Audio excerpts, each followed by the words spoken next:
And here at the end also, we want to. I always torque, the wheel nut, the wheel lock. I torque it last, yeah, I'm not sure that matters. I have this Gedore Red now.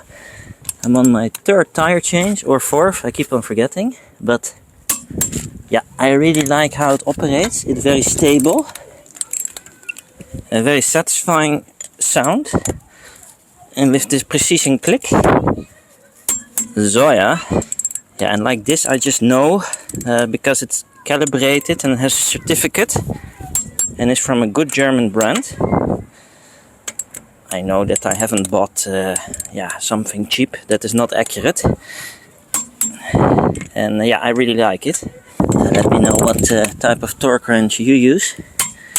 Do you always set it exactly according to the spec? So here it's 140 Newton meters, or do you put it on 145 just to be sure? Yeah, let me know. Technically it shouldn't be necessary, but yeah, maybe 1, 2 or 3 extra Newton meters, maybe that's good. As long as you don't overspec them.